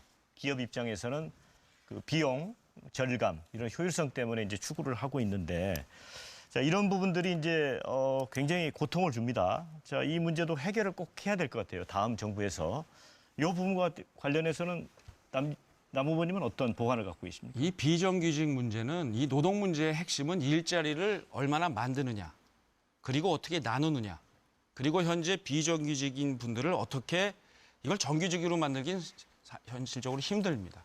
그래서 무기계약 같은 준정규직으로 만들어서 서로 일자리를 만들고 공유하는 이런 방향으로 가는 것이 맞습니다. 그래서 저는 역시 이 비정규직 문제의 핵심은 좋은 일자리를 많이 만드는 것부터 시작해서 나누는 것 이렇게 가도록 하겠습니다. 저는 방송에서 허락해 줘서 이걸 잠시 쓰겠습니다. 네. 비정규직은 비정규직에 대한 차별금지 제정법을 10년 전에 제정해가지고 10년 동안 해왔는데 안 되고 있습니다. 동일 노동, 동일 임금 원칙 안 지켜지고 있고요. 차별 금지도 안 지켜지고 있습니다. 그래서 저는 굉장히 비정규직 문제에 대해서는 제가 대통령이 되면 5년 동안 이 문제에 아주 집중을 할 생각이고요. 저는 사유 제한을 합니다. 대기업하고 공기업하고 금융회사 같이 여력이 있는 회사는 상시적으로 지속적으로 정규직 같이 근무해야 되는 인원은 절대 비정규직으로 뽑지 말게 사유 제한을 아예 금지를 하는 겁니다. 이거는 반드시 지켜야 됩니다. 그리고 사용 총량제를 했어요. 간접 노동, 그러니까 사내도급이나 특수직 이런 거 포함해서 간접 노동을 포함해서 비정규직 총량제를 업종이나 회사별로 차이가 나는 특성을 감안해서 이거를 도입하겠다는 거고요. 차별 시정도 이것도 징벌적 배상과 같은 이런 강력한 조치가 있지 않으면 기업들이 자꾸 도망가고 피하고 이래서 되질 않습니다. 그래서 강력하겠다는 거고 요거는 뭐냐면요. 구의역 김모금 사건과 같이 비정규직 중에 비정규직은 임금이나 근로시간만 문제가 될 뿐 아니라 또 하나 안전, 생명의 위험에 노출되는 그런 일은 전부 다 우리 노동시장에서 제일 밑에 있는 비정규직 근로자들이 합니다. 그런 비정규직 노동자들을 위해서 원청업체의 공동사용자 자격을 이거를 줘가지고 원청업체가 비정규직에 대해서 근데 이게 좀 불공평하다고 네네. 생각하는 게 사실은 그 자료를 가지고 나와서 말씀하시는 것은 물에 아닙니다. 없었는데 저는 방송사에서 패널 4개까지 그렇습니까? 가능하다 그래서 저는 못 그걸 들었습니다. 듣고 네네. 자, 아니, 이거는 이게 불공개하면 제가 서로 치우겠습니다. 예. 이해를 해 주시고요. 자, 아니 다 치울게요. 사실 이제 인구 고령화 문제, 그다음에 이제 저출산. 최근에 이제 미국 그 자료를 보면 합계 출산율이 지난해 1.25명입니다. 이게 세계 220대 나라 가운데 220입니다. 그럼 이게 OECD뿐 아니라 세계 거의 꼴찌다 이렇게 볼 수 있거든요. 그래서 이제 그 육아 문제 이런 거 관련해서 유승민 후보께서 예. 뭐 칼퇴근법이랄까, 예, 또 좀 많이 육아휴직 내놨습니다. 3년법, 예. 굉장히 획기적인 정책인데 또 반론도 있는 것 같습니다. 반론이 먼저 좀 있습니다. 설명을 해주시고 또 반론을 예. 하겠습니다. 저는 아이를 낳고 키우고 싶은 나라를 만드는 게 다음 정부의 제1의 목표가 된다고 생각합니다. 이거를 안 하고 진작했어야 되는데 안 하고 있으면 30년 뒤에 우리나라 인구의 상당 부분이 없어지고요. 한 400~500년 뒤에는 우리나라 대한민국 나라가 지구상에서 없어집니다. 이거는 저성장하고 저출산은 같이 가는 겁니다. 이거는 심각한 문제인데 지난 10년 동안 11년 동안 100조 원을 퍼부었습니다. 여기에. 100조 원을 퍼부었는데도 합계 출산율이 1.2에서 왔다 갔다 하면서 조금도 나아지지 않습니다.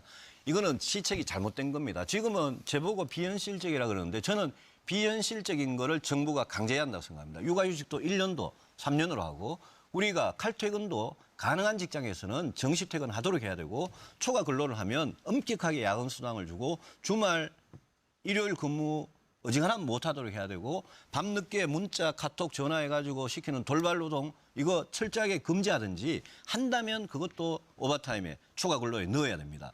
저는 이런 그리고 양육 수당도요. 지금 어린이집 보내면 0세의 경우에는 80만 원 정도 지원이 되는데 집에서 키우면 20만 원 양육수당 줍니다. 집에서 키우면 이 양육수당도 저는 2배로 늘릴 겁니다. 저는 초등학교도 학교 시간도 늦추고 돌봄 기능, 교육 기능 강화하고요. 이 모든 거를 아주 섬세하게 해가지고 맞벌이 부부든 전업주부든 아빠든 엄마든 차별 없이 이 육아 정책을 진짜 강한 정책을 해야 된다는 생각으로 했고요. 예, 좀 이따 또 설명을 드릴게요. 예. 자, 남경필 후보님. 자, 지난번 대선 때 출마했던 어떤 후보는 이제 차라리 그 아이를 낳으면 뭐 현금으로 3천만 원을 주자 이런 공약도 했지 않습니까? 네. 그런 주장도 있는데 어떻게 생각하세요? 유승민 후보님 말씀 아니 듣고. 좋은 정책이긴 하신데 현실성이 떨어집니다. 왜냐하면 이게 아주 작은 정책들이에요. 아까 비정규직 정책들도 이렇게 디테일하게 하셨는데 그 디테일한 정책이 아니라 이 맥을 짚어야 합니다. 왜 아이를 안 낳냐? 결혼을 안 해요. 왜 결혼을 안 해요? 결혼할 상상을 못 합니다. 왜?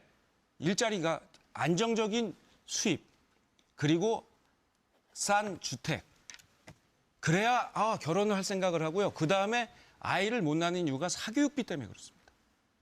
또 하나 중요한 게 뭐냐면 이 보육시설이 너무 부족해요. 이 네 가지를 국가가 잡지 못하면 저출산에다가 무슨 칼퇴근 시키니 뭐 이런 것들이 유효한 정책일 수 있습니다만 맥을 못 잡은 거예요. 그래서 저는 대통령이 되면 이 네 가지 일자리, 주거, 보육, 사교육 이 문제를 근본적으로 잡겠습니다. 제가 유승민 후보께 좀 질문을 드리고 싶은데 저는 유승민 후보께서 이 보육이나 이런 데 이제 여러 가지 정책을 내놓으셨는데 제가 걱정되는 게 있어요. 공공 어린이집을 70%까지 하시겠다는데 여기에 한 15조 들고요. 15조 안 됩니다. 뭐 의료비 본인 부담률을 인하하시는데 약 10조 정도 듭니다. 1년에.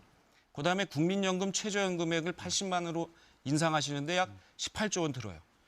이런 어마어마한 돈들을 과연 어떻게 마련을 하시려고 그러는지 저는 복지 얘기를 하는 건 다 좋아합니다. 정치인들이 늘 그래요. 나 이거 대통령 되면 해드리겠습니다. 안 해보고 그러시는데 이거야말로 저는 약간 무책임한 주장이라고 생각하고 왜냐하면 재원에 대한 얘기가 없기 때문에 어떻게 이런 것들을 달성하실지 과연 이런 것들이 우리 제가 국내 말씀드릴게요. 경제를 활성화시키는데 부담으로 작용하지 않을지 한번 묻고 싶습니다. 제가 대통령이 되면 국민들한테 이렇게 이야기하겠습니다. 지금 현재 대한민국은 저부담 저복지입니다. 그래서 송파 세모녀 사건 같은 게 납니다. 나 다니엘 블레이크라는 영화 보셨는지 모르겠는데 영국에도 선진국에도 그런 경우가 있지만 우리나라는 훨씬 더 많습니다. 이거를 그럼 그대로 둘 거냐? 우리나라는 지금 대한민국은 저부담 저복지입니다. 세금 적게 내고 복지 수준도 낮습니다. 그런데 가난한 노인들 앞으로 고령화 때문에 엄청나게 늘어납니다. 폐지 수집해서 하루에 7,000원 버는데 한 달에 21만 원 버는데 이분들한테 기초생활 보장 아들이 어디 가가 돈 버는 아들이 용돈도 안 주는 아들이 있다는 이유로 안 주고 있습니다. 이런 부분을 그냥 둘 거냐? 저는 국민들께 묻겠습니다. 저부담 저복지로 그대로 가시겠습니까? 그러면 세금 더 안 내도 됩니다. 그런데 OECD 평균 수준 정도는 최소한 중복지 정도는 가자.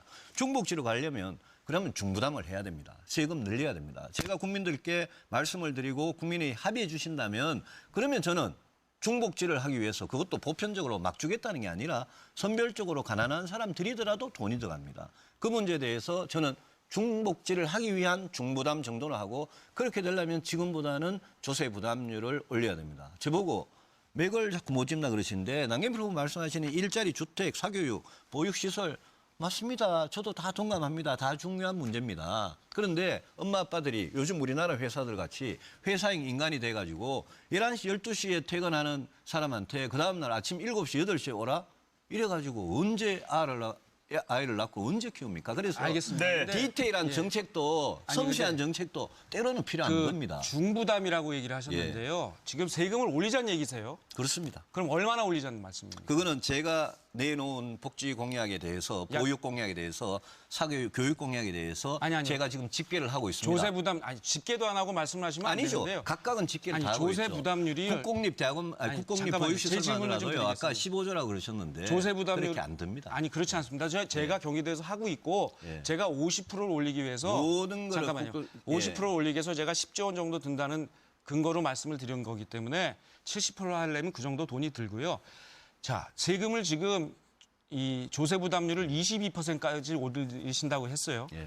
이거는 어마어마한 세금의 증가입니다. 제가 말씀드렸지 않습니까? 네, 말씀드려 중복지를 주세요. 하기 위해서는 중부담을 해야 된다. 중부담을 하기 위해서 그 중부담을 하는데 어디서 돈을 세금은- 걷습니까? 아니 세금은 원칙이 있는 거죠. 우리가 소득세, 법인세, 예? 그다음에 재산세나 보유세, 부가세 이런 세금들이 있지 않습니까? 그 세금에 대해서 가진 자가 부자가 누진 구조를 더 강화해서 부자가 더 내도록 하고 약 50조 돈 많이 더 버는 걷어야 재벌 됩니다. 대기업이 더 내도록 하고요. 법인세의 경우에 근로소득세의 경우에 부자가 더 내도록 법인세를 하고요. 얼마나 올리실 겁니까? 법인세 최소한 이명박 정부 이전까지는 돌아가고 그럼 얼마나 더 들어옵니까? 22에서 25%로 가면 어느 정도 그거는 정도예요? 세수가 지금 놔둬도요. 아니, 법인세 대강은 매년 그래도- 달라요. 지금 가만 놔둬도 22% 가만 놔둬도 지금 한 7조 원 정도 더 들어올 때도 있고 덜 들어올 때도 법인세 있는데요. 올려서 들어오는 세금은 많지 않습니다. 많지 않은 거 저 인정합니다. 아니 그래서 조세 제가- 부담률을 아니요, 22%까지 제 말씀 올린다는 들어보세요. 것은 제 국가에 말씀. 굉장한 부담이 될 겁니다. 아니요, 제 말씀 들어보세요. OECD 평균이 26%입니다. 우리나라는요, 근로소득의 경우에, 그죠? 근로소득의 경우에 면세점 이하 근로자들이 46, 7% 됩니다. 저는 원칙이 있습니다. 저는 부자, 대기업, 여기 더 걷고요. 필요하면 부가세도 검토는 해봐야 됩니다. 자, 부가세는 그럼- 잠깐만요. 재산세, 보유세 더 걷고요. 제가 필요한 그 가계부에 필요한 만큼은 거둘 겁니다. 그런데 근로소득세 같은 경우에도 국민 계세주의라는 게 있습니다. 소득이 있으면 젊을 때 소득이 있으면 세금을 1,000원, 10,000원이라도 내도록 만들어야 됩니다. 그러고 나서 아니, 근데 나중에 그걸로- 나이가 들면 국가가 이제 도와드리는 거죠. 제가 질문 드리고 싶은 예. 건요. 자꾸만 딴 말씀하지 마시고요. 다 동의합니다. 예. 중부담해서 중복지로 가자는데 반대할 사람이 누구 있어요. 그러나 중부담의 수준이란 게 지금 조세 부담률을 22%까지 올린다는 것은 단순히 몇몇 대기업에게 법인세 더 걷어도 될 문제가 압니다. 아니에요. 동의합니다. 그리고 지금 예. 말씀하신 대로 국민들이 1,000원, 10,000원씩 내는 그 세금이 얼마 안 됩니다. 압니다. 그래서, 그러면 예. 과연 그 엄청난 세금을 22%까지 올려가지고 걷는 과정에서 얼마나 많은 경제에 악영향이 미치겠어요. 저 같으면 이렇게 하겠습니다. 제가 그거는- 있는 건 이겁니다. 그건 전형적인 옛날 한나라당식 논리입니다. 아닙니다. 그렇지 예. 않습니다. 저는 대기업이 지금 그런 것이야말로 이 감세로- 낙인 찍는 겁니다. 뭐냐? 감세하자는 얘기가 아닙니다. 저는 감세가 잠깐만 제 얘기를 좀 들어주시기 예, 바랍니다. 예, 말씀하십시오. 작년에 법인세가 7조 원이 더 거쳤습니다. 이 법인세 인상하지 않았습니다.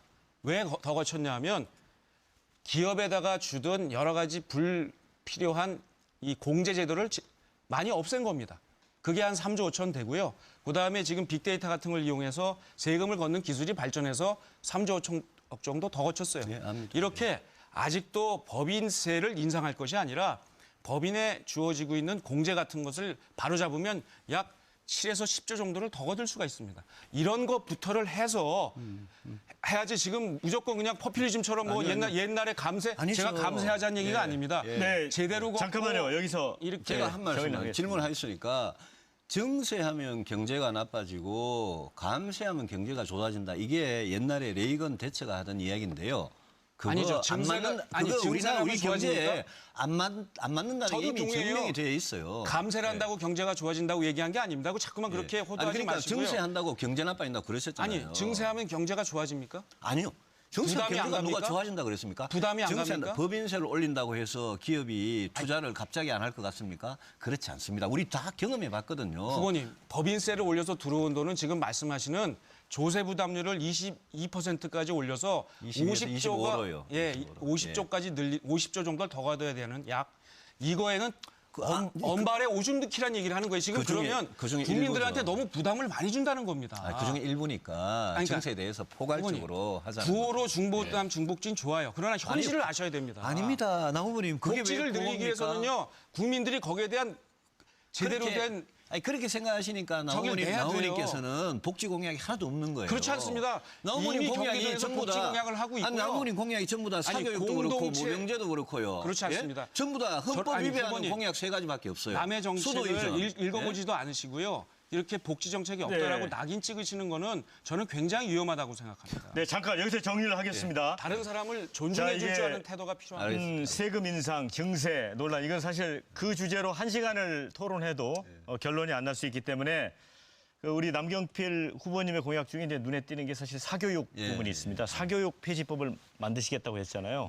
사실 헌재에서 지난번에 이제 그 헌재의 문턱을 넘지 못했는데 사실 이제 교육 양극화 문제 심각하거든요. 교육부 자료를 봐도 무려 9배까지 차이가 나요. 잘 사는 집 아이하고 부자 집 아이가.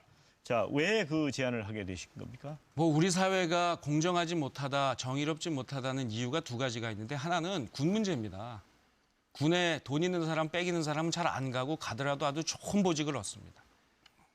그리고 가난한 사람, 빼고 없는 사람은 전방에 가서 근무를 하지요. 대부분. 그리고 두 번째가 이 사교육 문제입니다.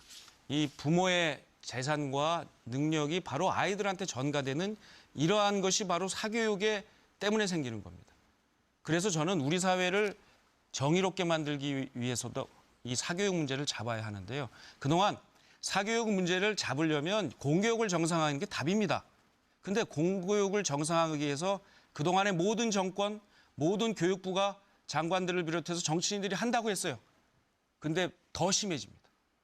그러면 이제는 공교육을 정상화하는 노력과 함께 획기적인 리더십이 필요하다. 바로 사교육을 금지하는 국민투표를 붙여서 국민들이 동의를 해주시면 그 동의해 준 것을 가지고 국민의 힘으로 이 헌법재판소의 위헌 판결을 넘어서 사교육 금지 김영란법을 만들어서 이제는 사회교육이라는 이름으로 학교라는 플랫폼 안으로 끌어들여서 꼭 필요한 예능, 우리 아이들을 행복하고 또 창의롭게 만들어주는 교육을 학교라는 공간 안에서 모두 할 수 있도록 국가가 예산을 지원하는 그러한 정책을 마련하겠습니다. 네, 이와 사교육을 관련해서 제가 혹시 반드시 잡겠습니다. 유승민 후보님 말씀하시겠으면 짤막하게 하시고. 정의롭다고 말씀하셨는데요. 남 의원님 참 이해가 안 되는 게 정의롭지 못한 모병제를 주장을 하시고. 그렇지 않습니다. 잠깐만요. 그다음에 지금 말씀하신 사교육 금지 법을 만들겠다. 법을 만들어서 사교육을 금지시키겠다는 그거는 지금 말씀하신 게 옛날에 전두환 정권이 이야기하던 거 똑같은 겁니다. 그게 2000년에 위헌 판결을 받았지 않습니까? 우리 지금 대통령이 헌법 안 지켜가지고 지금 탄핵까지 당한 마당에 왜 자꾸 아니, 헌법 개정 안 하실 거예요? 위배하는 개정을 해야 될 거 아닙니까? 아니 그 왜 헌법에 위배되는 그게 왜 위배입니까? 아니요 헌법재판소가 그렇게 아니죠. 헌위헌이라고 그거는 판결을 했지 아니, 그러면 않습니까? 헌법재판소는 그러니까 저도 사회에 잠깐만 병할 저도 때- 예. 공교육을 살리기 위해서 모든 영어 교육이든 뭐 대학 입시 제도든 자사고하고 외고 폐지하는 거든 저 다 찬성하고 공약했던 사람이에요. 공교육을 초중고에 공교육을 살리기 위해서 우리가 할 수 있는 거 다 해보고 진짜 획기적으로 해야 됩니다. 저 100% 동감합니다. 그런데 사교육을 법으로 금지시킨다? 그런 저는 발상 자체가 어떻게 그렇게 할 수 있을까? 우리가 옛날에 해봤는데 다 안 되는데 그렇게 법으로 금지하면 더 음성화되고 아니, 그럼요. 더 비싸지고 김영란법은 왜 했습니까? 더 지하화되는데 밥 사는 걸 왜 막았어요? 밥 사는 거 왜 막았습니까? 그거는 부패 없애려고 막은 거죠. 부패. 이거 보세요. 사교육이 얼마나 국가적으로 어려운 문제를 낳습니까? 김영란법은 위헌이 아니죠. 아니, 그거는 부패를 없애기 위한 법이고. 이거는 사교육이라는 사교육을 없애는 거는요. 국가적인 지금 어려움을 없애자고 하는 거 아닙니까? 그러니까 김영란법은 만들면서 근데- 사교육금지법은 근데요. 그래. 아니 공무원끼리 좋아요. 밥 사는 게 무슨 헌법, 문제가 헌법 있어요? 문제. 예? 아니 밥 사는 것까지도 막고 공무원들이 있는데. 밥 아니, 그리고 먹으면 문제가 되죠. 제가 한 가지 꼭 말씀드리고 싶은 건요. 저는 유승민 후보께서 이건 정말 하지 말아주세요. 예. 다른 사람의 생각을 정의롭지 못하다고 낙인 찍는 거. 이거는 모병제가 제가 아닙니다. 말씀드리잖아요. 그거는- 모병제는 절대 정의롭지 못한 겁니다. 그거야말로 예? 그 정말 부분은 정말 나중에 잘못된 논의를 생각이세요. 하겠습니다. 네. 그렇게 아닙니다. 남의 생각과 남의 아닙니다. 정책을 남 후보님, 제가 정의롭지 못하다고 낙인 찍는 아닙니다. 것이야말로 아닙니다. 민주적이지 못한 겁니다. 아닙니다. 남 후보님이 얼마나 정의로운 분인지는 제가 17년 동안 보증을 합니다. 제가 이 자리에서 보증할게요. 그러나 모병제가 그런데 정의롭지 남 후보님이 못하다고 하는 말씀하신 것은 모병제가 모병제는 정의롭지 나중에 못하다는 거는 논의를 하겠습니다. 그거는 제가 잠깐요. 제가 정리를 예. 하겠습니다. 예. 모병제 이제 외교안보 정책은 이제 차후에 논의를 하고 지금 굉장히 뜨거운데요, 분위기가. 시청자 여러분들이 많은 문자를 보내주셨어요. 두 분 후보에게 묻는 질문도 있습니다. 그래서 제가 몇 분 질문을 좀 대리해서 좀 질문을 드리겠습니다. 자, 이 유승민 후보께 먼저 질문이 왔는데요. 유승민 후보님은 박근혜 전 대통령의 비서실장이셨는데도 최순실을 정윤의 부인이라는 것 정도라고만 알았다 이렇게 말씀을 하셨는데요. 사실입니다. 당시 이명박 후보와 치열한 검증 과정에서 최태민 일가의 전행이 다 드러났다고 하는데 정말 정녕 모르셨습니까? 이런 질문 왔습니다. 짧게 답변하시죠. 제가 2005년에 지금부터 12년 전에 10개월 동안 그것도 하기 싫은 거 박근혜 전 대표가 그렇게 해달라고 그래서 대표 비서실장은 당직입니다. 딱 10개월 했습니다. 그 당시에는 최순실의 남편인 정윤회라는 사람이 지금 이야기하는 3인방을 데리고 뭐 어떻게 중요한 결정을 한다더라 이런 루머는 분명히 있었습니다. 많은 사람들이 압니다. 그런데 최순실이라는 사람이 박근혜 네. 당시 대표 뒤에서 그런 농단을 부린다? 그거는 그 당시 전혀 몰랐습니다. 네, 후보님 짧게 듣겠습니다. 지금 이 질문은 휴대전화 끝번호 6697번님께서 해주신 질문이고요. 이번에 남경필 후보님 질문입니다. 끝번호 5914번님입니다. 남 후보님, 바른정당의 대선 후보가 되면 지사직은 언제 관두실 건가요? 이렇게 질문을 해주셨고, 홍준표 지사는 보궐선거는 하지 않고 자기 사람이 대행한다던데 편법이 아닌가요? 이렇게 질문을 해주셨습니다. 짧게 좀 답변. 네. 후보가 되면 4월 9일까지가 이제 지사직을 사퇴하면 되기 때문에 적당한 시점을 골라서 사퇴를 하겠습니다. 네. 자, 두 분에 대한 이제 공통 질문도 있습니다. 저도 아까 개인적으로 좀 여쭤봤었는데, 두 분 옷깃에 지금 배지가 달려 있습니다. 이게 어떤 그 배지죠? 무슨 배지죠? 천안함 뺐죠. 천안함 배지. 어제가 서해수호의 날이었죠. 어제가 예. 어제 다신 겁니까? 아닙니다. 이번 주를 천안함 주간이라고 해서 예, 제가 제안을 해서 이거 수병 모양입니다. 보시기 어떤지 모르겠어요. 수병 모자를 쓴 수병 모양인데 천안함 배지를 우리 당 전체 폐용하기로. 네. 자, 두 분에게 동등한 질문 드리겠습니다. 휴대전화 끝번호 6248님께서 주신 질문입니다. 자, 대통령이 되신다면 박근혜 전 대통령 사면권을 사용하실 건가요? 이렇게 물었습니다. 짧게 답변하시죠. 먼저 남경필 후보님부터. 저는 일단 그 얘기는 법의 처벌을 받은 이후의 얘기를 말씀드리는 거고요. 저는 사면권 사용하지 않겠습니다. 네, 유승민 후보님. 예, 저는 박근혜 전 대통령에 대해서 지금 불구속 수사 이야기를 했습니다. 검찰의 수사 기소인 불구속하고 재판까지 받고 재판에서 형이 확정되는 거 이 절차는 무조건 다 거쳐야 된다고 생각하고 거치게 할 겁니다. 사면에 대해서는 그때 가서 국민들에게 의견을 물어보고 정하겠습니다. 자, 휴대전화 끝번호 0589님께서 주신 의견입니다.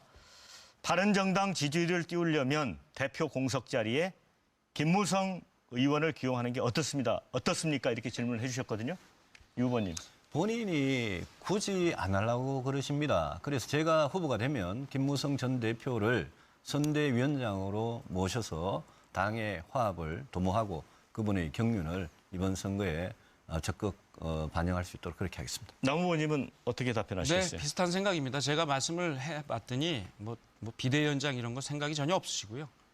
선거에 하여튼 앞장서서 돕겠다 이런 말씀하셨기 때문에 제가 선대위원장 모셔서 열심히 같이 하겠습니다. 네, 저희가 짧게 답변을 해주시니까 두 후보님께 들어온 질문 중에 두 건을 더 소개를 해드리겠습니다. 아주 짧게 답변해 주십시오. 먼저 남경필 후보님, 6507번님께서 주신 의견입니다. 이제 공유적 시장 경제 이런 경제 정책을 내놓고 계시잖아요. 이게 박근혜 정권의 창조 경제하고는 어떤 차이가 있느냐 이런 좀 까칠한 질문을 해주셨는데요. 완전히 다릅니다. 이거는 이 새로운 4차 산업혁명 시대에 맞는 이 경제 시스템이고요. 쉽게 얘기하면 정부는 플랫폼을 깔고 거기에 사기업들이 들어와서 창의력을 가지고 일자리와 네. 매출을 만드는 아주 획기적인 경제 시스템입니다. 네, 이번에는 유승민 후보님께 들어온 질문입니다. 휴대전화 끝번호 582번입니다. 자, 유 후보님은 이제 박근혜 전 대통령에 의해서 이제 부당하게 탈당한 후에 총선에서 이제 무소속으로 출마해서 당선됐잖아요. 그랬을 때는 이제 권력에 맞설 수 있는 훌륭한 정치인이다 이렇게 생각을 했었는데 이후에 다시 새누리당으로 들어갔는데 이유가 궁금하다 이렇게. 새누리당을 개혁하겠다고 제가 저를 뽑아주시면 들어가서 새누리당의 간신들을 몰아내고 새누리당을 개혁하겠다고 약속을 드리고 당선이 됐습니다. 저는 그 약속에 따라서 복당을 했고 새누리당의 개혁을 위해서 노력을 하다가 이 탄핵 사태가 터졌고 노력을 최대한 하고 저는 마지막에 탈당한 사람입니다. 우리 남 후보님은 처음 탈당하신 분이고 저는 마지막까지 노력을 하다가 이거 도저히 안 되겠구나 싶어서 탈당을 했습니다. 작년에 그래서 탈당을 2번 하게 됐습니다. 네, 자 이번에는 이제 차기 대통령에게 바라는 점도 의견을 주셨는데요. 저희가 몇 분 소개를 해드리겠습니다. 휴대전화 끝번호 8952번님께서 주신 의견입니다. 아직까지도 보수 진보 구분해 국민을 두 갈래로 보수 진보 구분해 국민이 두 갈래로 갈라져 있습니다. 부디 갈라진 대한민국을 하나로 만들어 주세요. 이런 의견 주셨고요. 8875번님께서 주신 의견입니다. 보수는 개혁의 반이어가 아니라 개혁으로 가는 길의 한켠에 자리한 개혁의 또 다른 이름이라는 것을 확실히 보여줄 수 있는지요. 두 분에게 기대하겠습니다. 이런 의견을 주셨습니다. 자, 의견 주신 모든 분들께 진심으로 감사를 드리고요. 시간 관계상 저희가 시청자 의견을 다 소개를 해드리지 못했는데요. 자, 보내주신 소중한 의견은 지금 KBS 생방송 일요 토론 인터넷 홈페이지를 들어가시면 바로 확인하실 수 있습니다. 자, 두 분하고 이제 안보, 대외 정책 한번 논의를 해보겠습니다. 예, 외교 안보 문제 정말 저 차기 대통령이 풀어야 될 문제입니다. 얼마 전에 틸러슨 방안에서도 이 선제 타격론 뭐 이런 얘기도 있었고 또 미 상원의 테러 지원국 북한에 대한 재지정법 발의. 그렇지만 이제 북한을 다루는 해법은 또 중국이 여전히 엇박자입니다. 미국이 이제 중국 역할론을 내세웠지만 중국은 공동 책임론 이렇게 응수를 했고 남경필 후보님 대통령이 혹시 되시면 어떻게 풀어가시겠습니까? 북한핵 미사일 문제. 이 북한핵을 놓고 지금 제재를 하고 있습니다. 국제 공조를 하고 있습니다. 그래서 그 제재의 틀을 공고해야 합니다. 그러나 이란 핵 사태에서도 보듯이 이 제재만 가지고 문제가 해결되지는 않습니다. 저는 대통령이 되고 나면 제재를 하면서 대화를 시작하겠습니다. 그래서 대화와 제재를 병행하면서 이 문제를 풀어가는데 역시 여기에 가장 기초는 한미 동맹을 튼튼하게 하는 겁니다. 그러면서 저는 북한과도 직접 대화를 해야 된다고 봅니다. 김정은과 못 만날 이유가 없습니다. 물론 문재인 후보처럼 제일 먼저 북한 가겠다 이런 얘기 안 합니다. 그러나 미국과 중국과의 공조, 일본과의 공조를 튼튼히 하면서 북한과의 직접 대화를 통해서 이 문제에 대한 해법을 풀기 위해서 특히 제가 제일 걱정하는 건 딴 게 아니고요. 우리 대한민국의 국익과 상관없는 결정이 미국과 중국에 의해서 내려지는 것. 이런 것들은 막아야 합니다. 예를 들면 선제 타격론. 이런 것들은 우리 대한민국의 안보에 큰 영향을 미치기 때문에 우리의 의사결정이 반영되지 않는 채 자기들끼리 결정하는 구조를 만들지 않게 하기 위해서도 우리가 북한과의 직접 대화를 아주 공세적으로 하는 것이 옳다고 봅니다. 유승민 후보님. 네, 뭐 동의를 많이 합니다만은 저는 이렇게 생각합니다. 다음 대통령 취임하면 5월 9일부터 북한의 핵미사일 문제, 중국의 우리 경제보복 문제, 그 사드 관련이 있죠. 그다음에 미국의 트럼프 행정부하고 어떤 관계를 할 거냐, 아베하고 어떤 관계. 여기 딱 4개의 과제를 해결해야 되는데요. 저는 한미 동맹에 대해서 신념이 확실한 사람입니다. 한미 동맹 굳건하게 지키고 한미가 조율을 하고 나면 방금 걱정하신 선제 타격론 같은 것도 충분히 조율 안에서 해결을 할 수 있습니다. 지금 현재 선제 타격은 북한의 핵 공격 징후가 임박했을 때만 하도록 되어 있기 때문에 그 원칙만 철저히 지키면 됩니다. 그 대신 한미가 공조해서 중국을 설득해야 됩니다. 중국 역할론이라고 말씀하셨는데 분명히 중국의 막대한 역할이 있습니다. 북한을 움직일 수 있는, 북한을 당신들이 계속 이 핵미사일로 붙들고 죽을 거냐 아니면 생존의 길로 나올 거냐 그 대신 개혁 개방을 할 거냐 이 두 가지 선택에서 김정은한테 선택으로 내몰리게 하는 것은 가장 큰 힘이 중국한테 있습니다. 최근에 중국이 금년 말까지 북한으로부터의 석탄 수입을 금지를 했는데 이거는 작은 시작에 불과하고 한미가 연합을 해서 중국을 설득해서 중국이 지금보다도 훨씬 더 실질적이고 효과적이고 강한 제재와 압박을 강화하면 북한이 견디기가 굉장히 어렵습니다. 그렇게 하려면 한미 중 사이의 외교가 굉장히 중요합니다. 남북 대화 말씀하셨는데 전쟁 중에도 대화는 해야 됩니다. 대화에 대해서 저는 2단계로 생각합니다. 하나는 그냥 서로 가능성을 알아보기 위한 그런 대화, 그건 당연히 해야 됩니다. 그렇지만 뭔가 중요한 합의를 하기 위한 대화, 그거는 제재와 압박을 가해서 북한이 변한 다음에 하는 게 효과적이죠. 네. 제가 두 분한테 이제 공평하게 기회를 드리려고 많이 노력을 했는데 조금 남 후보님이 시간을 좀 적게 쓰셨다 그래서 마지막으로 한 번 더 기회를 드리겠습니다. 네. 저는 이 안보 문제에 있어서 가장 중요한 게 국론의 통일이라고 생각합니다. 어떤 나라도 다 대부분 내부의 분열에서 무너졌어요. 그래서 우리 하나 된 대한민국을 만들어 달라고 하는데 저는 박근혜 대통령과 관련된 지금 국론 분열이 너무 심각합니다. 그래서 저는 정치인들이 예를 들면 민감한 문제, 박근혜 대통령을 구속할 거냐 불구속할 거냐 이런 문제는 이야기를 안 하는 게 맞고 안에 주십사 부탁을 드렸는데 오늘 또 말씀을 하세요. 왜 자꾸만 아까 박근혜 대통령 사면 질문이 있었잖아요. 예, 불구속 얘기를 자꾸만 하시죠. 아니 아까 사면 질문이 있었잖아요. 사면하고 불구속 얘기는 다른 사면 얘기입니다. 질문의 연장으로 네. 아니요. 한 이거는 거고요. 근데 왜 네. 불구속을 자꾸만 이렇게 주장을 하시는지 제발 정치인들은 구속 불구속 문제에서 빠졌으면 박근혜 좋겠어요. 전 대통령부터 네. 가장 탄압을 많이 받은 저는 불구속 수사를 국민 통합을 위해서 그 말을 할 자격이 있다고 생각합니다. 아니, 대통령 대선 또 그런 얘기 안 하신다면서요. 네. 무슨 말씀을요? 불구속 구속 문제 아니요, 이런 그거는 얘기 사면하고 불구속 잠깐만요. 저희가 아니, 시간이 두 분님 시간이 좀 예. 다 됐습니다. 그래서 사실 마무리 발언을 드리려고 그랬는데 드릴 수 없게 됐고요. 죄송하다는 말씀을 드리고 바로 클로징을 가겠습니다. 이제 사흘 후면 이제 바른정당 대선 후보가 결정이 되지 않습니까? 자, 시청자 여러분께서 이제 오늘 토론이 정말 뜻깊은 검증과 선택의 시간이 됐기를 바랍니다. 선택 2017 KBS 대선 후보 경선 토론 내일은 마지막 시간입니다. 자유한국당과 함께 하는데요. 네 분의 후보가 기다리고 있습니다. 열띤 토론 기대를 해주시고 저는 내일 오전 9시에 다시 찾아뵙겠습니다. 함께해 주신 여러분 고맙습니다.